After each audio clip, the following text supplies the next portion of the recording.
Good morning and welcome to Charlie's Corner. Today we're going to do part 4 of the greatest sea story ever. But first, let's get you caught up on the story. Alright, we began our story with Noah, arguably the greatest mariner of all time. He was in the great flood that flooded the earth. All this would have been blue at the time. Okay, he was born in 2948 BC. The flood happened about 2348 BC. He was about 600 years old when it happened. He would have been somewhere down in here. All right, and he would have ended up somewhere up in here, Mount Ararat. Look, it's not that far, and see how it's land there. Well, this was all underwater at the time, so he went from down here in Iraq up here to Turkey. And what a man! I could argue that he was the greatest mariner of all time. I mean, built this 500-foot ship. It was minimum man. There's only about like 8 people on board. There's huge waves, water coming down, water coming up, all over the place. That was probably a lot of times, and you know, that where they were going through storms, and when it wasn't white knuckle where they're hanging on and bouncing off of bulkheads, they had to take care of all them animals. I mean, what they do, draw straws to see who was going to scoop up the tiger poop? It was a difficult job.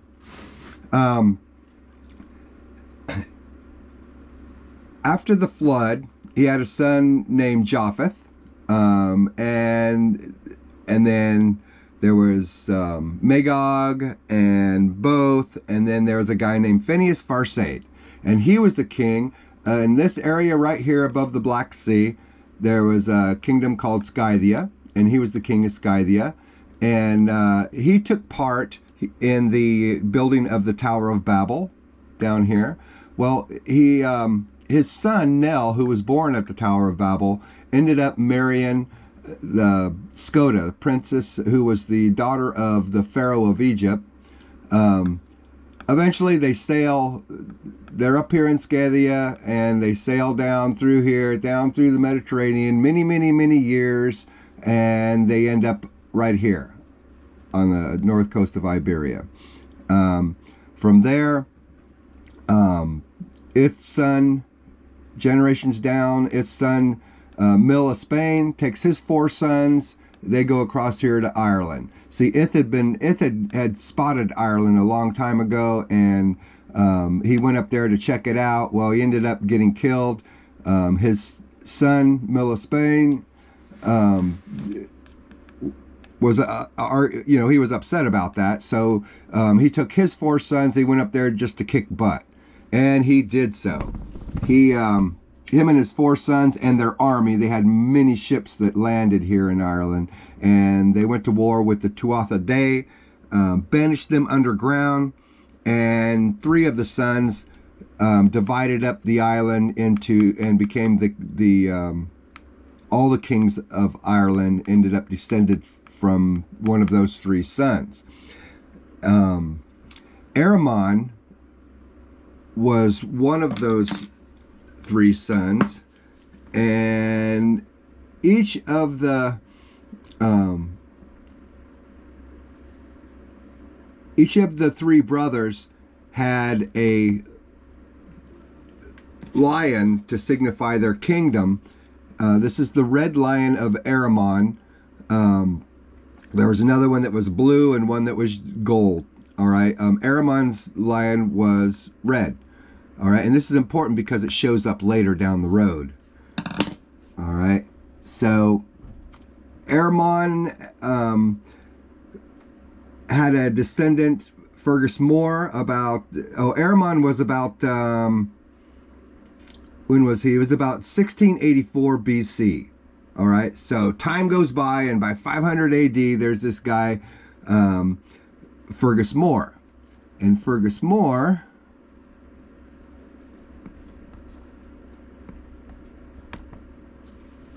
he looked about like that. That would have been at the time. That's supposed to be a picture of Fergus More, but you know, a painting of Fergus More, but it's 500 AD, so who knows.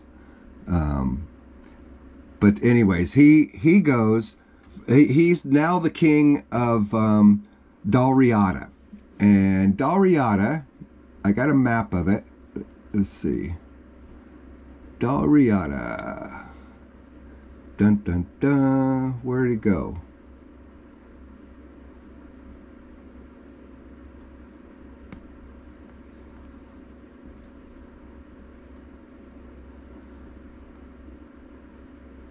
I had it here.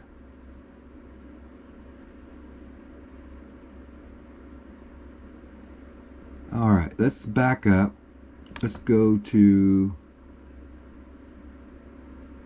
bum, bum, bum, bum, bum, bum. Please excuse me. Here it is.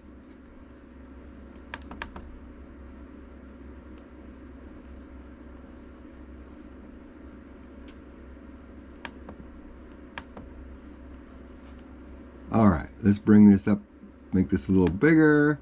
There's Riada, and this is Ireland down here, and this is the Riada was a kingdom that was split by the channel here, and half of the kingdom was over here in Northern Ireland, and half the kingdom was over here on all these islands in the west coast of Scotland. Well, this is the Kintyre Peninsula right here, and this is where the king moved from Antrim, I think is the name of the town, from Antrim over to the Kintyre Peninsula. All right, and so with him he brought the Celtic language to Scotland, and he brought the Stone of Destiny. I got another photo of the Stone of Destiny. Now I showed you the stone in the previous video, but it was underneath the English throne, and you could only see this face of it right here. Well, this is the picture of the stone by itself, and that's what the stone looked like. Said to be the pillow where Jacob laid his head when he had that vision of, you know, Jacob's ladder, where the angels were ascending and descending on the ladder from heaven down to earth. Queen Skoda brought that with her over to Iberia when they left Scotia. And every king of Ireland that's ever been is coronated over this stone. It was moved over to Scotland. All the kings of Scotland have been coronated over this stone. In the 1200s, King Edward the First captured the stone, put it under a throne, and hit the English throne, and all the kings of England have been coronated over this stone. In 1996, England gave this stone back to Scotland, which is rightfully their stone. Now, Somerled was born about 1110 AD. He reigned the Isles, the kingdom of the Isles. He reigned from 1158 to 1164, and he was Norse Celtic descent. Because what happened was, let me show you. Okay, this is Scotland right here. Ireland is right here, covered up by this thing. It's right here. Fergus More had established his kingdom all along here in 500 AD. But about 750 to 800 AD, the Vikings showed up. All right, they came from up north. They came down, conquered, waged rape, pillage, and burned down here in Ireland, Scotland, everywhere where, you know, that's what Vikings do. They rape, pillage, and burn. So took over a lot of these islands and intermarried with the Celtic people. And along by like 1110, along comes Somerled, and he's still right here in Kintyre. That's the seat of his kingdom. But this yellowish, all these islands here that are kind of gold color, these all belong to Somerled. All right. king of the Isles. And Somerled went to war with the Norse, with these Vikings, and he actually had these really cool boats. There's the boat he used. Now these are a lot like, they look a lot like the Viking boats, of course, because he's half Norse, okay? And so his boats were like the Viking boats, but they're a lot smaller and more maneuverable. All right, and this was an advantage, a naval advantage. He would carry his army around in hundreds of these boats and land on these islands, go in between the shallow water and get in there and land on these islands. And he would go to war with the Nordic Vikings. And so, you know, he'd like go from island to island and take the islands back. And this is about what the guy would have looked like. I think this is just a member of the MacDonald clan, which I'll tell you about in a minute. This would have been the typical dress, how they would have looked back then, how Somerled and the people would have looked back then. So Somerled, he marries this daughter of Olaf the Red. Olaf the Red is a Norwegian, a Viking king from Norway. He marries his daughter, and he has 3 sons. The second son, his name is Reginald, and Reginald has a son named Donald. Reginald's son Donald is the founder of the Donald clan, which is the largest clan in Scotland now. Well, Donald has a son named Alistair Moore. Okay, so he's Alistair Moore MacDonald. Mac is what they use when you're the son of somebody, you put Mac before their name. So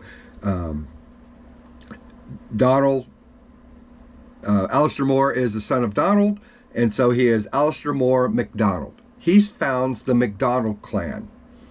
All right. Then the next son, Alistair Moore, names his son Donald. And this guy would be, his name would be Donald MacDonald. Go figure. All right.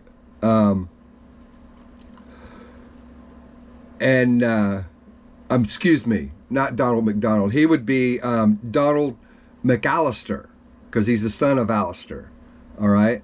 So Donald McAllister starts the McAllister clan. All right. And so then we get down, we went from 1164 with Somerled all the way down to this guy, the son of Donald McAllister, is Gilbert the Ancilla, and this is 1330. And let me show you some family crests and coats of arms to let you know these families, how they signify that they are descendants of these different these chain of people. Okay, so we got Somerled, right? And he descended from the King Eramon in Ireland. All right, and so Eramon's signature coat of arms was this, the red lion. All right, and then we make it down to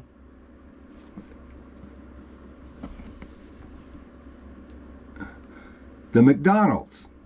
And this is the coat of arms for the MacDonald clan. And so here, if you notice, this is significant to that family, the MacDonald family, with Somerled's boats that he used, the knife eggs that he used to conquer take back the Isles from the Norse Vikings that had come in. Look at this. Here's the red lion for Eramon. All right. So this is the MacDonald clan coat of arms, right? And then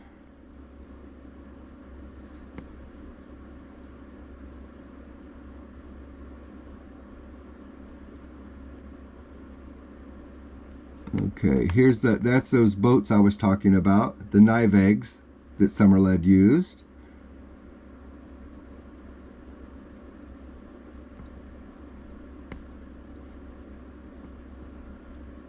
And we've got, this is kind of important right here too. This is the MacDonald crest, the family crest.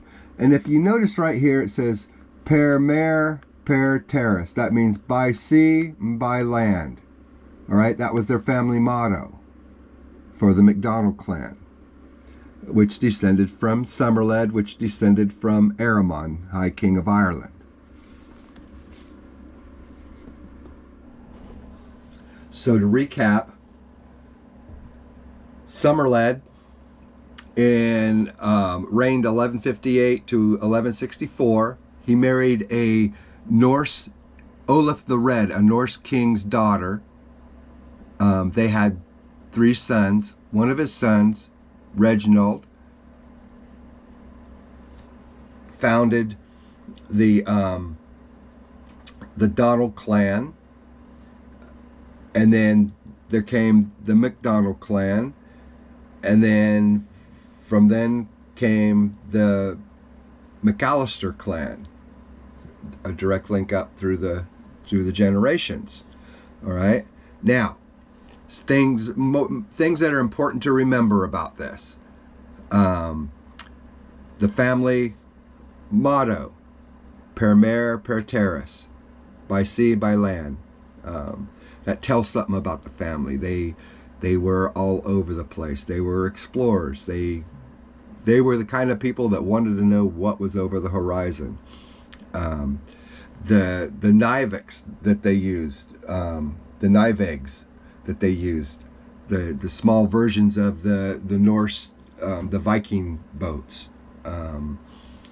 These are significant with Somerled because these boats actually were instrumental in his ability to hop these islands and conquer the Vikings that were inhabiting these islands and take back the kingdom, Riada, and the kingdom of the Isles. So that's what Somerled was king of the Isles, and anyone after that in his family chain, they were known as king of the Isles.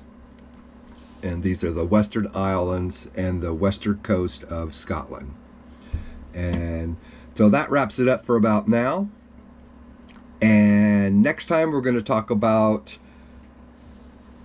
Lord William Alexander and the founding of the Alexanders of Menstrie. Join me next time on Charlie's Corner, and I'll see you then.